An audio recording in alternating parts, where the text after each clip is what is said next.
welcome to the Partner Practice Enablement Bootcamp for Windows Azure. This 8-module training series is designed to help Microsoft's partners build their skills around selling and deploying Windows Azure. In Module 1, we will look at some of the foundations of the Azure infrastructure. These include creating and managing virtual machines and storage, automation through PowerShell, and an introduction to Azure Virtual Networks. Our instructor today will be Michael Washam. Michael is the current CEO and co-founder of Opsgility, an organization focused on Windows Azure training. Michael is also a Microsoft alumni with a wide range of experience across Windows Azure that we are pleased to bring to you through this training. Without any further delay, let me turn the floor over to Michael. Michael? And thank you for the introduction. This session is an introduction to Windows Azure Infrastructure Services. On today's agenda, we're going to discuss Windows Azure Virtual Machines, Windows Azure Storage, how to use automation with Windows Azure PowerShell and PowerShell commandlets, and virtual networking, which comprises hybrid connectivity such as site-to-site virtual networking and point-to-site virtual networking. To get started, I'd like to compare the traditional stack of a traditional data center with the various compute models offered by Windows Azure. So starting on the left, traditional data center, kind of start from a bottom-up perspective. You can see that in a traditional data center, you own everything from the hardware, the underlying servers, the network, the switches, the cabling, all the way through virtualization, operating system, the network, firewall data, and applications. And this is how computing has been for a long, long time. Where the cloud comes in different, and where Windows Azure specifically comes in different, is offering different pieces of this as a service.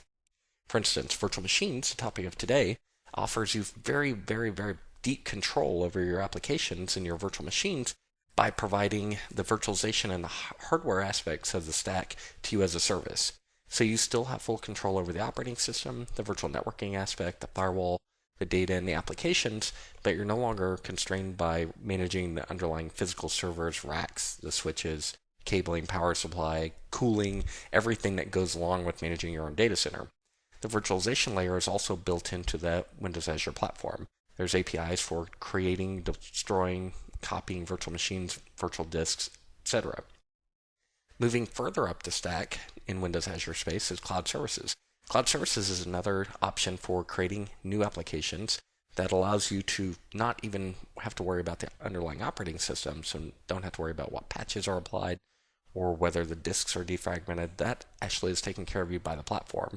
So you're really focused on your applications and your data and some underlying network capabilities if you happen to be doing some more advanced deployment technologies. Moving a little further with websites and mobile services, you can see that they're pretty much the only thing that your job as an application developer or an IT architect is to manage these applications and underlying data. The platform handles everything else for you, and these are very specific but very powerful technologies that allow you to focus more on your application. So what scenarios are great for virtual machines? Well, there's 3 key scenarios I really want to call out. Production deployments is the most obvious. In a physical data center, you have to manage all those physical servers. So whenever servers are end of life, you are responsible for bringing new ones in, going through procurement, getting them set up, managing firmware, managing updates, patching, etc.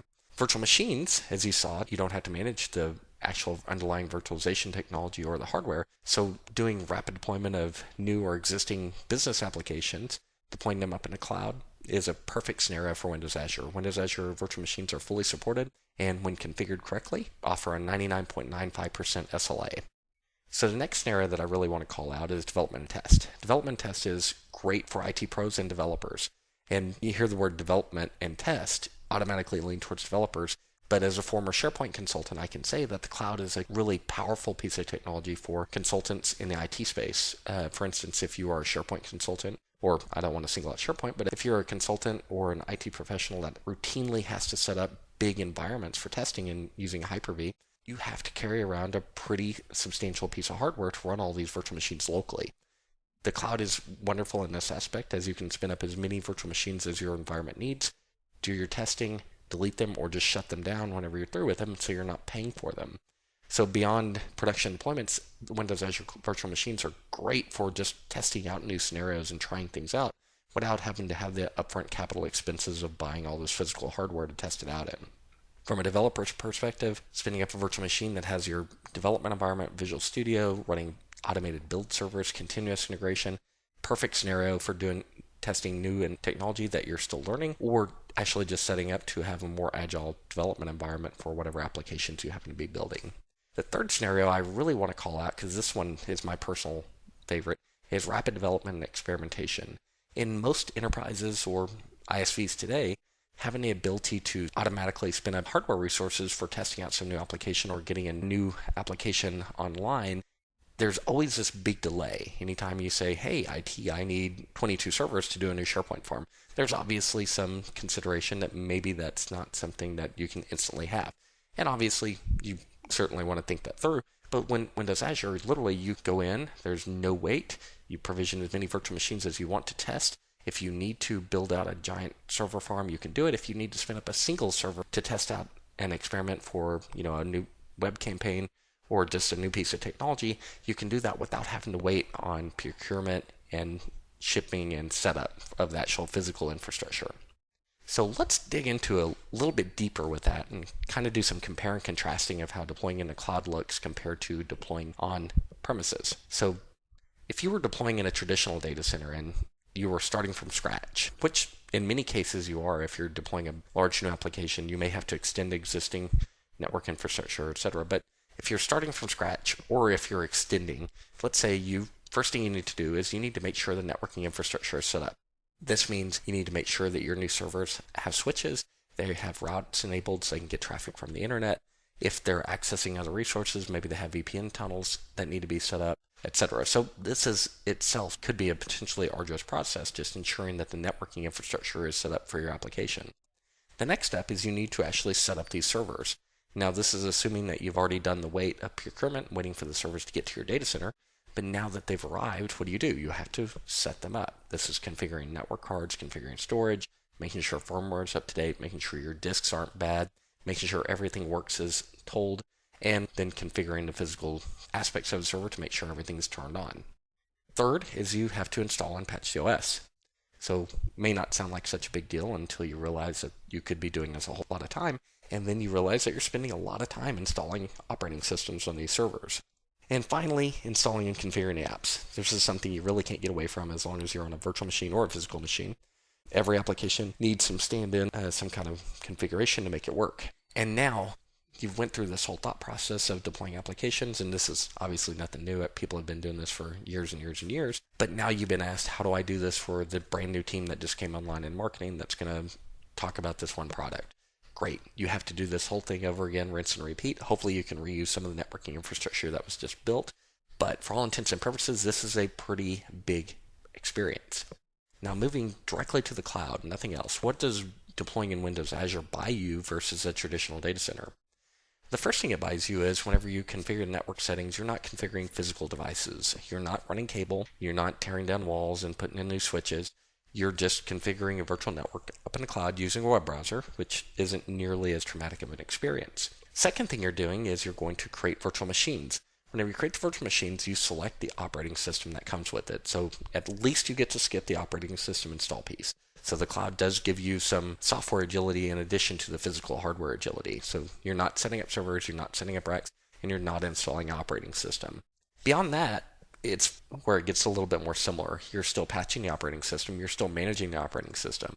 You're still installing and configuring the applications. If you're deploying SharePoint, you have to install and configure SharePoint. And if you have multiple environments, again, you have to rinse and repeat. You have to do the same scenario again. And granted, this is still a much more agile scenario because so much is taken care of you by the platform, but it's still some underlying work. Now, where Windows Azure and cloud in general really shines is the cloud is automatable, which means that all these resources in the cloud, I can programmatically create and destroy. They're just resources.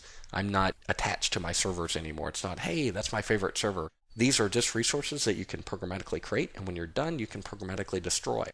And you do that with automation. In the case of Windows Azure, automation for IT professionals, that's mostly going to be PowerShell.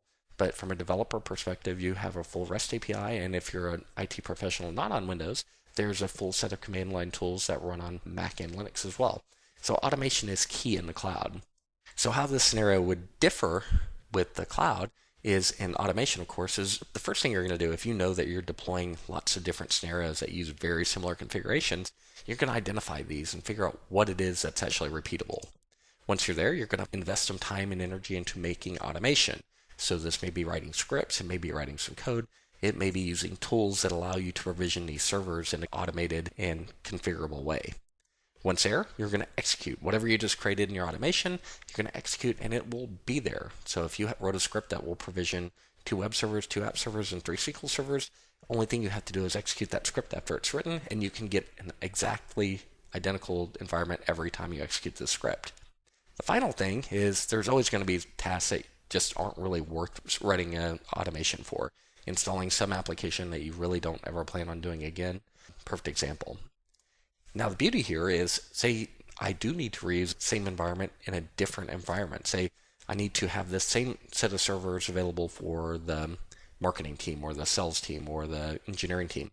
All I have to do is change a variable in my script that says where it will be created at or whatever, and execute, and I have the exact same environment. I don't have to go through the process of recreating this each and every time, and which is of course subject to major errors and configuration differences. Now that you know the why virtual machines and why the cloud is just absolutely great, what can you actually do? Whenever the rubber hits the road, what is actually there? In Windows Azure, the images that are available by default are, of course, Microsoft images, Windows Server 2008, all the way up through Server 2012 R2. SQL, SharePoint, BizTalk, Visual Studio, Oracle has images available for you to provision and use. Open source images, so if you're a Linux user, you have in platform, you have OpenSUSE, CentOS, Ubuntu, and SUSE Linux Enterprise Server. And if those don't meet your needs, then you can use a VM Depot images, which are a bunch of gallery images created specifically by the community. So these are pre-configured images that have a very wide variety of open source solutions available to them. From a Windows Server perspective, what exactly is supported? So various Windows Server workloads, so SQL Server, SharePoint, BizTalk, System Center. And whenever you look at Windows Server itself has multiple roles and multiple features that you can run. So for a very detailed look on what exactly is and is not supported, because it's not 100% compatibility yet, see the KB article 272.1672 for very deep, thorough information on what exactly is supported in Windows Azure. So the very first approach you should take whenever you're looking at the cloud is cloud first provisioning. A lot of customers that I've talked to in the past always think that the first thing they need to do is create the virtual machine locally using Hyper-V and then upload it. And while that's a very valid scenario and something that you can absolutely do, it's actually probably simpler in most cases to start with cloud first provisioning. And how you do this is you start with 3 different entry points: management portal, which is just a web-based portal, the scripting interface, which is Windows, Linux, or Mac, and of course a REST API, which is any language, any platform, programmatic. Pick your entry point, such as management portal, and then the next thing you need to do is pick one of the images that I just mentioned, so Windows Server, Linux. Once you pick the OS image, you choose the right image or the virtual machine size, starting from extra small all the way through A7, and I'll show you a table of what each of those instances actually looks like soon. And once you've chosen the image, the VM size, and the entry point, what will happen is a copy of that virtual machine image will be made and stored in your Windows Azure storage account as a new disk, which is just a writable VHD, and your virtual machine will actually boot from that disk just like you would running locally with Hyper-V.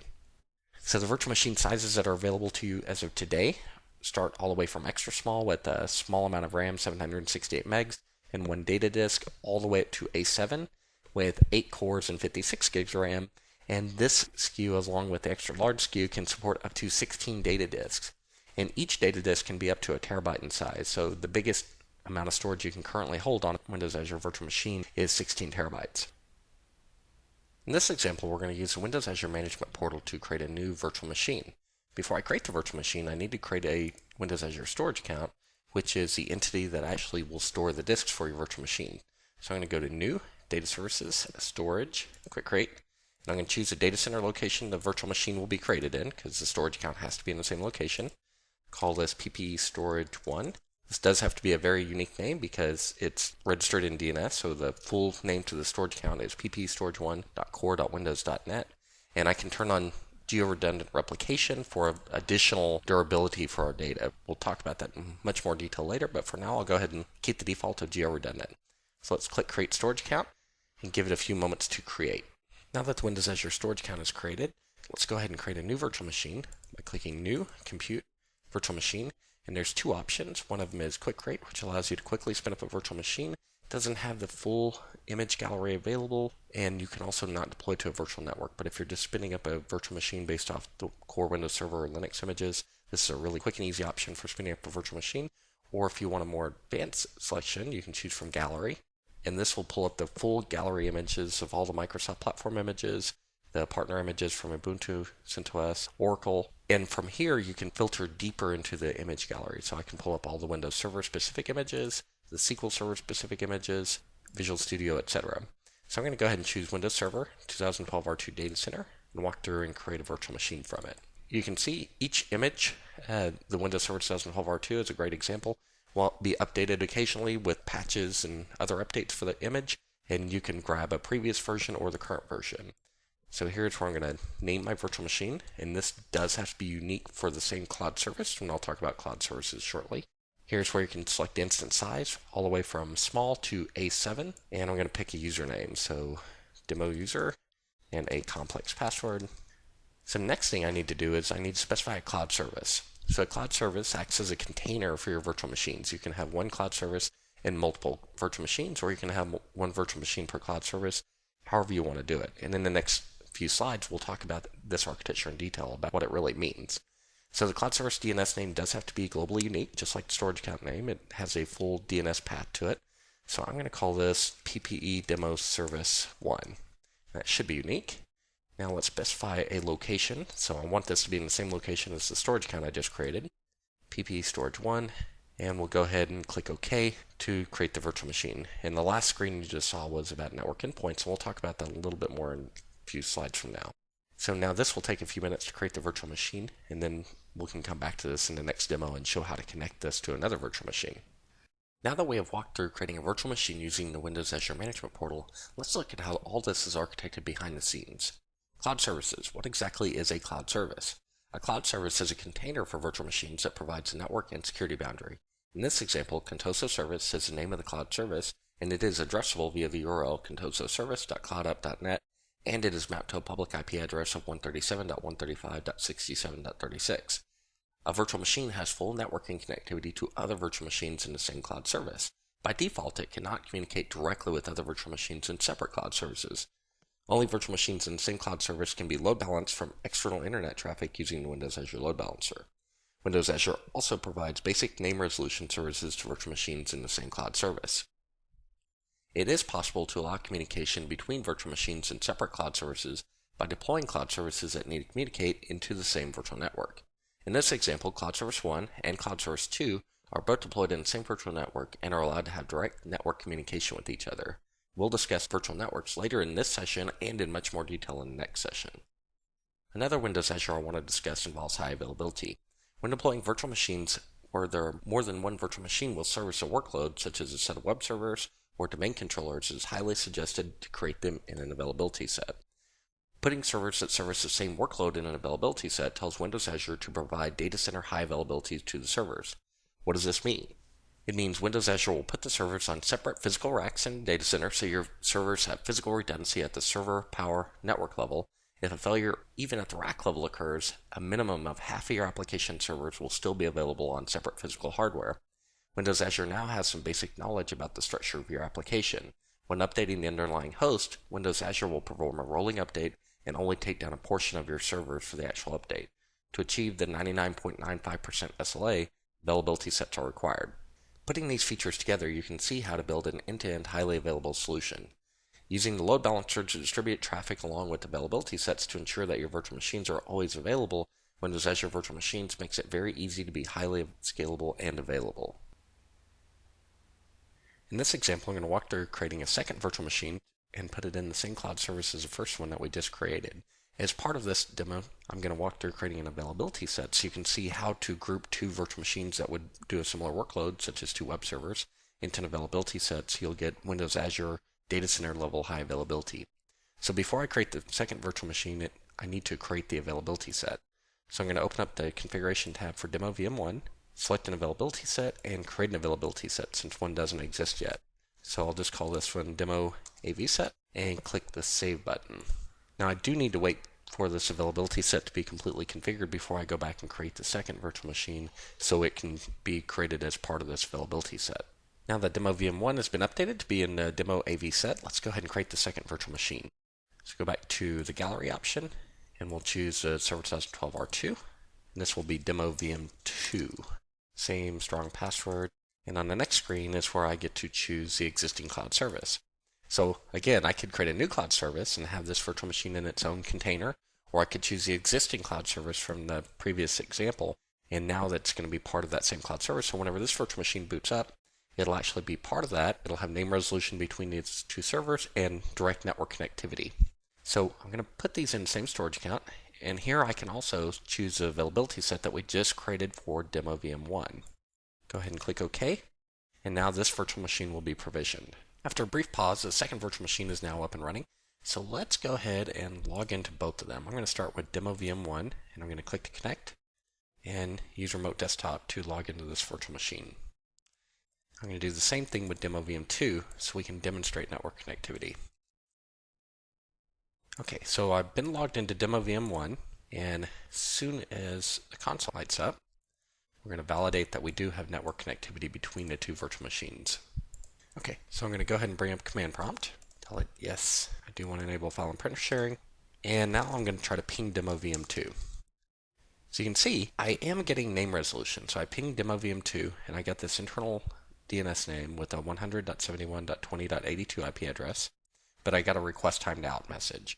All this is saying is that DNS name resolution is working, so my virtual machine is resolvable, but I can't actually get a response via ICMP yet, which is ping. So let me switch over to demo VM2 and try to enable ICMP. So under administrative tools, I'm going to go into Windows Firewall with Advanced Security and Inbound Rules, and I'm going to enable file and printer sharing echo request ICMP. This is basically turning on ping. So now that ping is enabled, I can go back to demo VM1 and run the same command, and now I'll actually get ping response. So in this demo, you saw how to add a second virtual machine to the first virtual machine's cloud service. You saw that virtual machines within the same cloud service do have name resolution between the two, and that once you enable ICMP on the Windows firewall, and this goes the same for Linux, then you can actually ping between the two virtual machines and have full network connectivity. Let's now discuss the underlying storage for Windows Azure virtual machines. There are two storage-related entities in Windows Azure that you should be aware of, images and disks. Images are supplied by the Windows Azure platform, by Windows Azure partners, and of course you can create your own images. An image is simply a VHD that has an operating system on it that has been generalized for creating multiple instances. On Windows, this means the virtual machine has been sysprep. On Linux, Windows Azure Agent must be run. An image can be created on premises, uploaded and registered with Windows Azure, or can be created directly in Windows Azure using the capture feature. Disks are writable VHDs used by virtual machines. They can either have an operating system on them and be bootable, or they can just be data disks. Disks are created when you create a virtual machine or when you upload existing VHDs and register them with Windows Azure. Let's take a look at how the disks of a virtual machine are laid out. The C drive, or the OS disk, has a maximum capacity of 127 gigs. The D drive is a direct attached storage to the server your virtual machine is hosted on, as your VM could be moved to another server. Do not keep any persistent data on this drive. Beyond these two disks that all virtual machines have, you can also add data disks to the virtual machines. Data disk can be registered with whatever drive letter you prefer.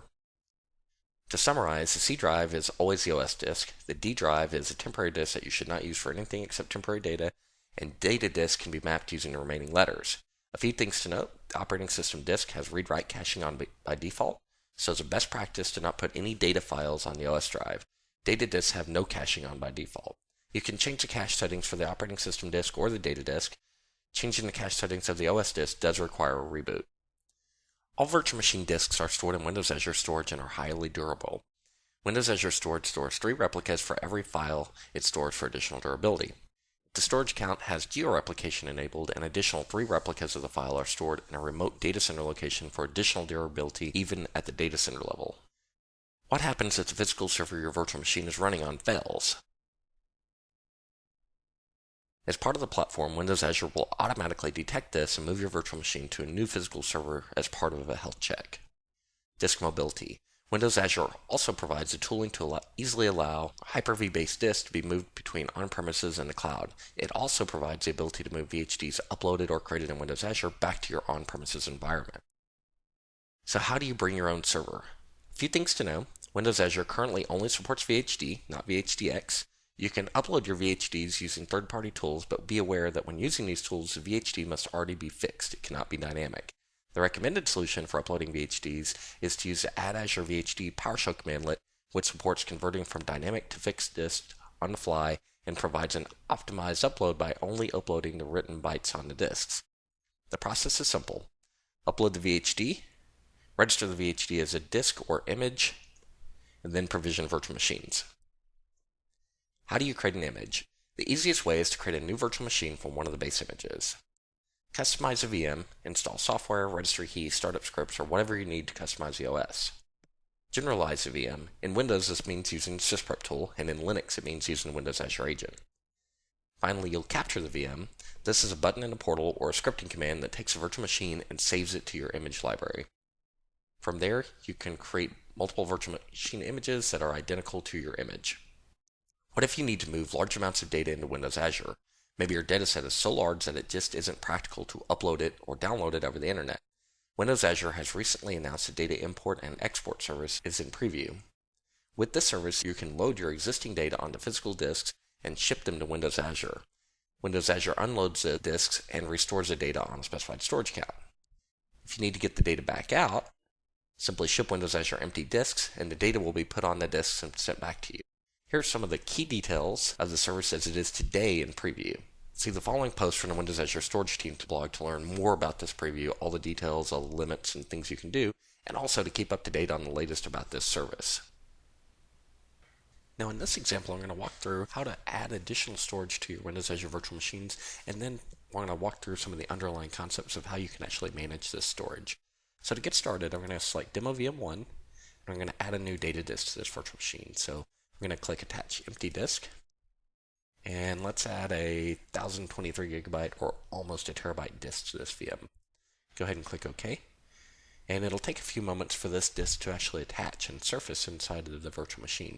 So while that's doing that, let's go ahead and go back to the virtual machine that we're actually remote desktop into and pull up Administrative Tools and Computer Management. Because whenever this disk is actually attached to the virtual machine, it's going to be uninitialized and unformatted. So we're going to want to walk through and prepare this disk. So under Disk Management, you can see that the Initialize Disk Wizard popped up because it detected a disk that wasn't initialized. So I'm going to go ahead and click OK, and let's format this disk. So I can do a new simple volume, give it a drive letter, E through Z, and we'll call this Data. Press Finish, and let it actually format the disk. Okay, so the disk is up and running. So now let's pull up Windows Explorer and put some data on it. I'm not going to do anything crazy, just enough to show that there is data on here. Create a new text file. Okay, so now we have data on our text file on our new data disk. So what I want to do with this now is I want to take a copy of this disk and attach it also to VM2. So to do that, I'm going to use a third-party tool called Cloud Explorer. Cloud Explorer is essentially it's a freeware tool. They have a paid version, which is also very nice as well. But the freeware version basically allows you to manage your storage accounts. So to enable to do that, I need to get my storage account name and key. So I'm going to go in here and copy my PP Storage 1 key, or name I should say. Go back to Cloud Explorer, File Accounts, New Windows Azure account, and paste in the name. Now I need to paste in the key. I can get that by clicking Manage Access Keys, copying the primary access key. This is basically an authorization token that is used to authenticate your request to your storage account. Paste in the secret key and click OK. And now I should have access to my storage account. So as you can see, here's the virtual hard disk, so two from VM1, VM2, these are both the OS disks, and this is the terabyte disk that I just made. So I'm going to create a new container. In a container, you can think of it kind of like a folder, and call this backup. So for my VHD, I'm going to copy this terabyte disk to the backup folder. This is on a running VM, by the way. Probably not the best approach if you want to do that to a disk that's actively being written to, though, because it could generate non-clean writes. So now that the VHD is copied over to backup, let's create a new disk in Windows Azure that points to this copy. So I'm going to go back to my Virtual Machines Management section, go to Disks, and then click Create, and browse to this backup. And we'll call this copied data disk. And as soon as this disk is created, we can then go back to VM2 and attach this disk to VM2 to show that it actually is accessible from a VM. Okay, so it's created. Let's go to virtual machine instances, VM2, and attach disk. And now you can see the copied data disk. That's the only disk I have in my subscription. I can hit check to enable that and attach it to the virtual machine. So now whenever we go to VM2 and pull up Windows Explorer, we should see a new drive pop up here in just a moment. There it is. Here's our data drive. And you can see the new text document is data added from VM1. So we successfully copied a terabyte disk between drives. So this is a copy. It's not writing to the same disk. So something to keep in mind. So in this demonstration, you've seen how to attach new storage to an existing virtual machine. You've seen how you can use third-party tools such as Cloud Explorer to make a copy of that, or a backup of the VHD into a different container. And you've also seen how you can register that disk in the disks folder inside of virtual machines and attach that new disk to another virtual machine. Windows Azure provides automation capabilities in the form of a management REST API and scripting tools that work across Windows, Mac, and Linux. Let's review some of the capabilities that the scripting tools provide. The scripting tools provide full support for infrastructure services in the form of the Windows Azure PowerShell commandlets for PowerShell users or the cross-platform scripting tools that are built on Node.js but run on Windows, Mac, or Linux. Some of the things you can do with these tools: you can provision, you can remove, stop, and start. You can import and export virtual machine configuration settings, provide support for creating Windows virtual machines and Linux virtual machines. From PowerShell, you can actually domain join virtual machines at provisioning time, so it saves you a lot of time for advanced provisioning scenarios. You can fully customize virtual machine with data disks and endpoint configuration at boot.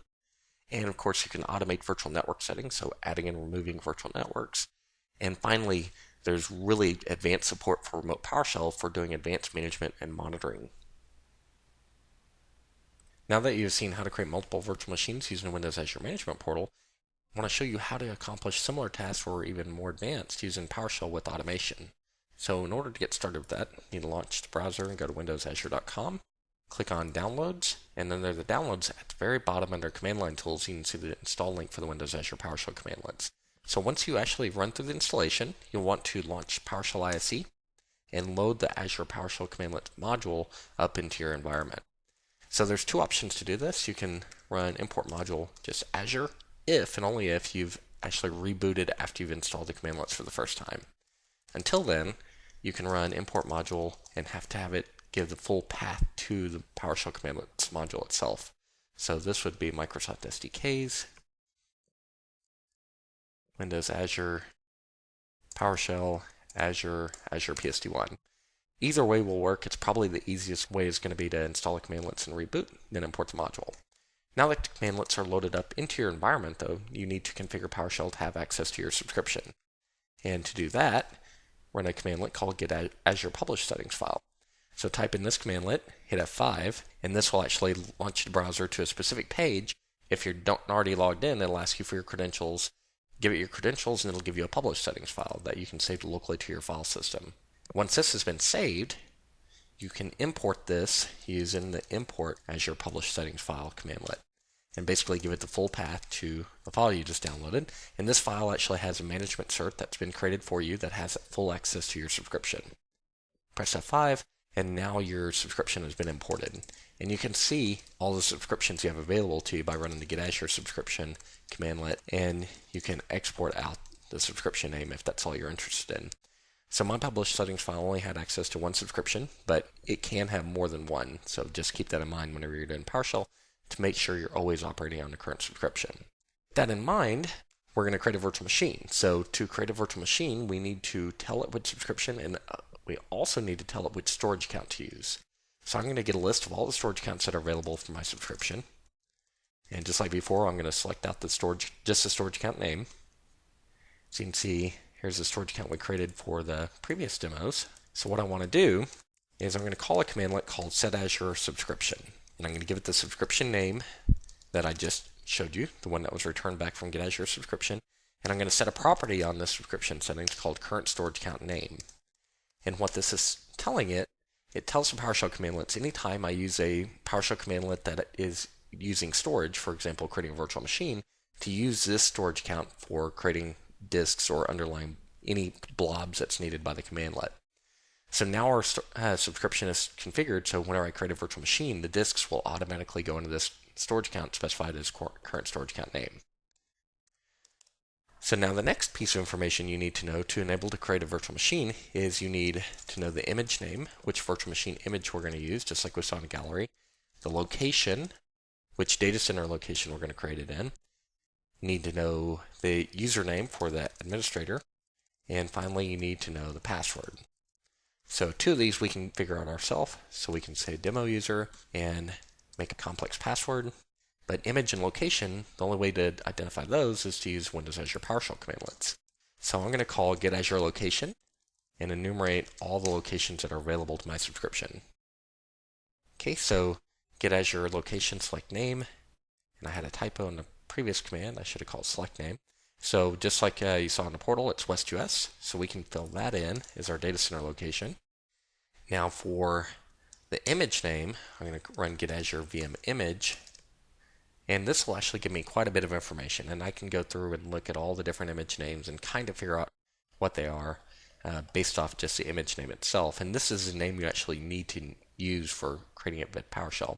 So based on this information, I'm going to pick the Server 2012 one. But you notice you don't actually get the published date or anything else by filtering it this way. So how to do that is you can say get Azure VM image and just run it raw, and it will give you every image, including published date, image family, etc.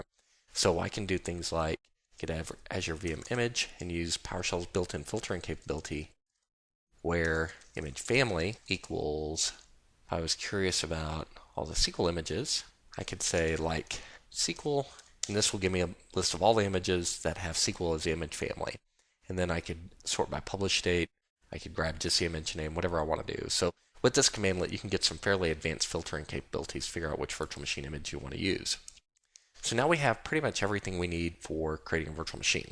So to do that, the next step, I'm going to call a commandlet called new Azure VM config, give it the name. So that's a variable I didn't create, so let's just make that up as we go. So demo VM PS, pick the image name, pass it the image variable we just created, the instance size is small. And so you notice I can also specify the availability set name here. So if we were creating multiple virtual machines that needed to go in an availability set, I could specify that here. I can change the host caching for the operating system disk, set the disk label, and I can also override that current storage account and actually specify the location and the name of the OS disk if I wanted to. So we'll let PowerShell do some of the work for us. So now since I'm provisioning from an image, I need to add some provisioning information. If I was provisioning from a disk, it already has username, computer name, all that, so I don't need to. But since I'm provisioning from an image, I actually need to specify some information for sysprep to use. So I'm going to choose the Windows parameter set. If you notice, there's also Windows domain, which is built in for doing domain join. So I'll specify Windows, admin username, which is our user variable, and the password, which is PWD. There's also a couple of other interesting parameters here. I can tell it to reset password on first login. I can disable automatic updates, tell it not to create an RDP endpoint, set the time zone. I can deploy certificates. I can have multiple settings for disabling and enabling remote PowerShell, and I can tell it not to export the private key of any certificates that I want to specify. So there's a lot of advanced things you can do here that we'll talk about a little bit more detail in another session. So the next thing I want to do is let's have this virtual machine boot up with storage. So we'll add Azure Data Disk, create new, disk size in gigabytes, say 100 gigs. This will be called our data, and I'm going to put this on LUN 0. And one thing to keep in mind if you're not a PowerShell guru is how this works is new Azure VM config actually doesn't create the virtual machine. It creates a configuration object, which I'm then taking that object and passing it using a PowerShell pipeline operator to another commandlet, which is add Azure provisioning config. Add Azure provisioning config takes that configuration object, adds a provisioning information to it, and then passes it along the pipeline to another commandlet, add Azure Data Disk, which modifies it as well. So all we're really doing with this chain of commandlets is creating an object that will have all of our virtual machine configuration in it. So if I wanted to add a second data disk, do the same thing, and I can put this on the next available LUN. And I can also do the exact same thing with network endpoints. So I can say add Azure endpoint, name, web, protocol, specify it's going to be TCP since this is going to be a HTTP endpoint, local port 80, public port 80, and this point, I could enable load balancing, I could set an access control list, and a lot of other stuff that we'll talk about in the networking session that's coming up after this one. So now that we've created our virtual machine configuration object, I can store this in a variable, or I can actually pipe the results out to the new Azure VM commandlet. So let's go ahead and store this in a variable, and then I'll essentially do the same thing and pipe this out to the new Azure VM commandlet. And with the new Azure VM, I have to specify the cloud service name. So this would be demo VM PS123A, just to make sure it's unique. And location, the variable that I put in here. Now, one quick tip I want to point out is if you're trying to build an automated script, chances are you're going to be creating cloud services and storage accounts named dynamically, so you need to know whether they're available. There is a PowerShell commandlet called test as your name that'll tell you this. So for instance, if I wanted to test whether a cloud service name was available, and the cloud service name I want to test for is called test, I run test as your name-service, and it returns back true. And in this case, what test is telling us is that this cloud service already exists. So it's not available for you to create a new one. And you can do the same thing for storage or service bus namespaces as well. Make sure you get your parameters correct. So the key is, if it is unique and it's available for use, it'll return back false, which means that the resource doesn't exist and you can actually use it. So now that that side bit is out of the way, let's go ahead and run this script and make sure I don't have any typos and actually create the virtual machine. So this is broken down into two different operations. So the first succeeded comes back is basically meaning that new Azure VM created a cloud service on your behalf. And you'll get another operation ID, hopefully a succeeded, whenever it actually goes and creates a virtual machine. So a couple of things to keep in mind here is this is not a transactional commandlet. So if I go and I create the virtual, or I specify all the information and it creates a cloud service, but for some reason my VM couldn't get created, maybe I had a configuration error, it will actually create the cloud service, but the virtual machine may not be created too. And if that's the case, you'd see a succeeded and then a red chunk of error. And in order to run the script again, you'd either have to choose a different cloud service name or create a new one. And I'm going to talk more about PowerShell creation because there's quite a bit to it beyond this in another session. So in this session, you learned how to download and set up your PowerShell commandlets, how to import your published settings file, how to set the current storage count, and the very basics of walking through and creating a new virtual machine. Now let's briefly review Windows Azure Virtual Networks. What is a virtual network? Think of a virtual network as your virtual branch office or data center in the cloud. Virtual networks provide a private IPv4 network that allows you to control the addressing and connectivity for servers in the cloud.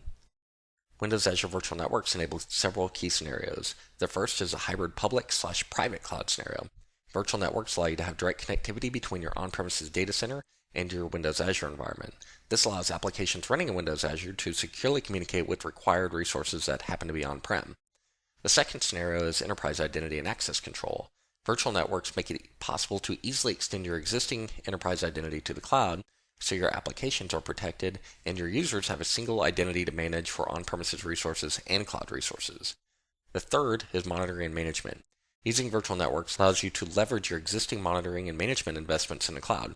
By providing direct connectivity to your data center, servers in Windows Azure look just like servers running locally.